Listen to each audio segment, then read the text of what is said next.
Hey everybody, it's SD from Sleepy Bear Gaming, welcoming you back to a Bear Talk. Man, it's been a while since we did one of these. Today I'll be talking about Grim Dawn, a hack and slash action RPG in the likes of Diablo, Path of Exile, and Torchlight 1 and 2. I'll just be going over some basics. I won't be getting into super detail. So let's start off. Let's start with the story. So you're this dude possessed by some demon thing, and these guys want to kill you, which is never cool, but isn't that how all RPGs start off? You're some dude that's a heretic, and then there you go. But anyway, the demon starts talking, blah blah blah. Actually, I really like the nice cel-shaded cutscene. It's a little bit different from the full motion videos that we're used to seeing now. And I think it's really neat. It actually makes kind of sense in some of these hack/slash RPGs. So they're gonna hang you. Hopefully that'll kill the demon. But you know what? You're never too sure with games like this, and you need somewhere to start off at anyway. I've tasted its desires and emotions. Your kind is weak. You have already launched this war. Do it. Okay, so they try it, and it goes away. There it went. Bye, demon. See you next time. What? Are you mad? Better safe than So the important thing about this is that they save you, is a human now. and that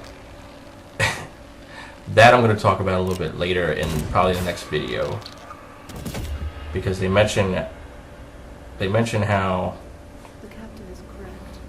they want you to join them, but they're not sure if they're going to, and that I'll get into that in the next part, like I said, with quests, because you don't always have to side with this group if you don't want to, which is really nice and something completely different, at least in action RPGs like this one.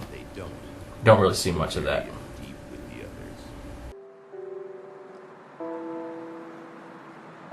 And I have to say, the game looks pretty good for being 6 years old. So here's the first example of a quest giver, and they start explaining what we just saw and what happened and everything. Have a plan for you now that we've spared your life. He's So normal quest givers, you just in the courtyard. check it and say yes, and then you're on your way just like normal. I do want to point out that, like I said, the graphics are pretty good, and I skipped ahead a little bit. The map looks nice, and it fills out where you've already been in the green.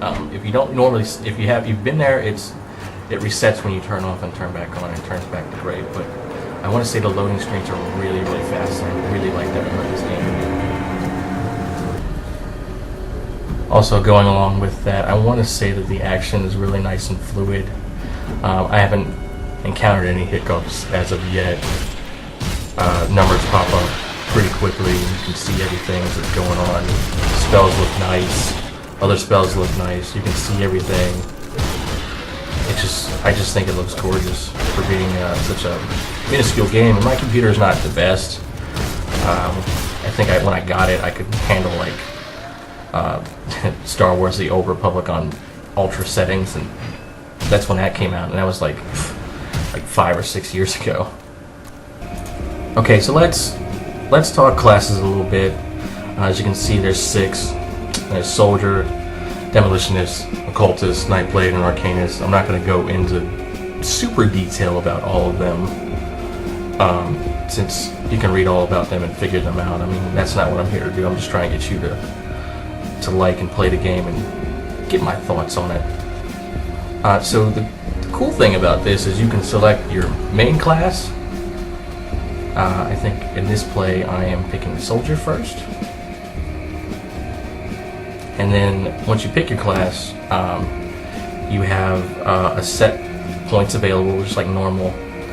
And it's really neat because you can add points into the class itself, and that gives you options for more and better skills in the tier that it's in. Now I know that seems like a drag, but at the same time you get, I think, like 3 per level.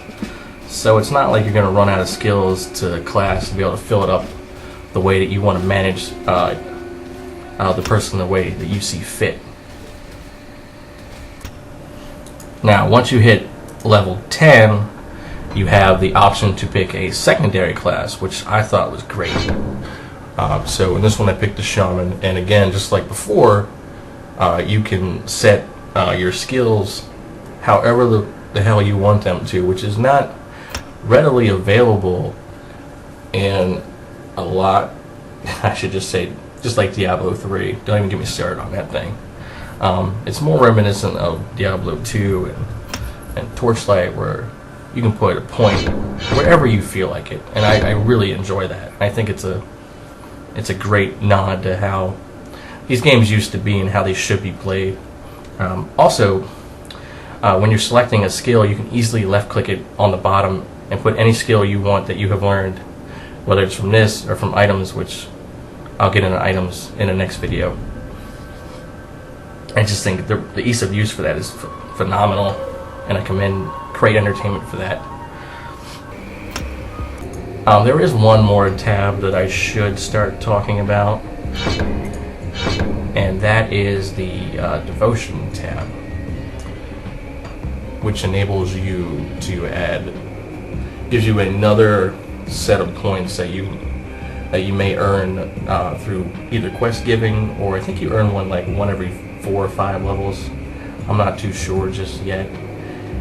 And when you get those, it adds like armor bonuses or pet bonuses. It's just something else to boost your stats up, so you're not always relying on your armor to do that for you, which is always a drag to armor grind all the time. This just gives you another option to get that done. So, thank you guys for listening in on my lovely bear talk. I'll see you guys in part 2, where I will go over items. I'll get into fighting a little bit more. I'll take a look at quests and whatever else I feel like talking about. Thanks again, guys.